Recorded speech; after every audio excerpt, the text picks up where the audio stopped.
ನಿಮ್ಮ ವಿಚಾರ ಏನೋ ಸರಿ ಇದೆ, ಆದ್ರೆ ಕುದುರೆ ಉದಾಹರಣೆ ಕೊಟ್ಟಿದ್ದು ಮಾತ್ರ ತಪ್ಪು. ಯಾಕೆ ಅಂತ ಅಂದರೆ ಒಂದೇ ಕುದುರೆಯನ್ನ ಇಬ್ಬರು ಸವಾರರು ಹತ್ತಲೇಬಾರದು. ಮುಂದೆ ಕುಳಿತವನು ಲಗಾಮನ್ನ ಜಗ್ಗಿ ಹಿಡಿದರೆ ಹಿಂದೆ ಕುಳಿತವನು ಕುದುರೆ ವೇಗವಾಗಿ ಹೋಗ್ಲಿ ಅಂತ ಹೇಳಿ ಚಾಟಿಯಿಂದ ಹೊಡೆದು ಮೈ ಬಾಯುವಂತೆ ಮಾಡುತ್ತಾನೆ. ಆಗ ಇಬ್ಬರ ಹೊಡೆತಕ್ಕೆ ಸಿಲುಕಿದ ಆ ಕುದುರೆ ಮುಂದೊಂದು ದಿನ ದುರಂತಕ್ಕೆ ಈಡಾಗುತ್ತೋ ಏನೋ. ಮುಂದೆ ಕುಳಿತವನು ಲಗಾಮ್ ಹಿಡಿದು ಜಗ್ಗಿದರೆ ಹಿಂದೆ ಕುಳಿತವನು ಆ ಕುದುರೆಗೆ ಮುಟ್ಟಿ ಸಂತೈಸಬಹುದು, ಮುತ್ತು ಕೊಡಬಹುದು. ಮುದ್ದಿಟ್ಟು ಸಂತೋಷಿಸೋದಕ್ಕೆ ಆ ಕುದುರೆ ಏನು ಸ್ವಂತದ್ದಲ್ಲವಲ್ಲ. ಒಡೆಯನ ಕಣ್ತಪ್ಪಿಸಿ ಮುದ್ದಾಟ ಮಾಡುವುದೇ ಇವನ ಹಠ ಮತ್ತು ಚಟ. ನೋಡಿ, ಜೀವನದ ದಾರಿಯಲ್ಲಿ ಕಲ್ಲು ಮುಳ್ಳುಗಳು ಇರುತ್ತವೆ, ಹಾವು ಚೇಳುಗಳು ಇರುತ್ತವೆ. ಕಲ್ಲು ಮುಳ್ಳು ಚುಚ್ಚಿದ್ರೆ ಕಾಲಿಗೆ ನೋವಾಗುತ್ತೆ, ಹಾವು ಚೇಳು ಕಚ್ಚಿದ್ರೆ ನಂಜೆ ಇರುತ್ತೆ.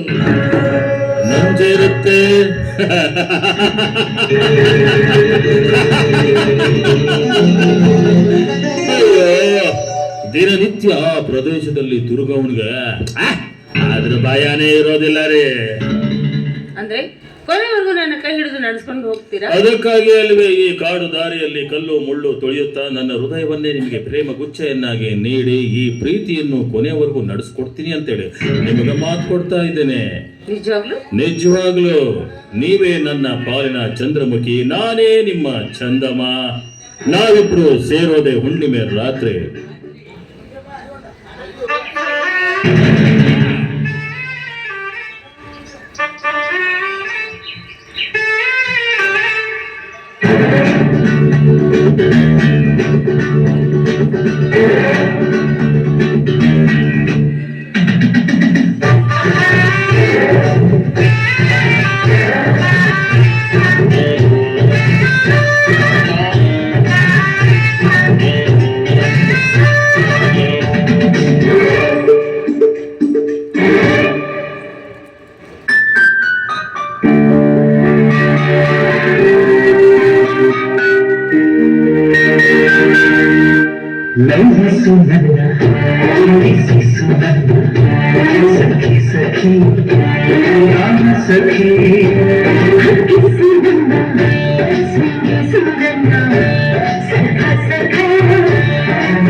ಕನಸನನ್ನ ಕೂಡಿಸು, ದೇವಳಿಯಕ್ಕೆ ತೇರಿಸು,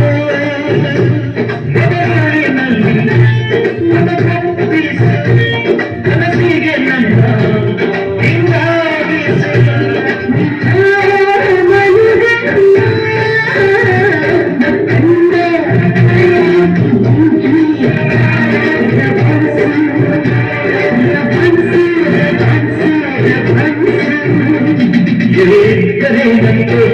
Going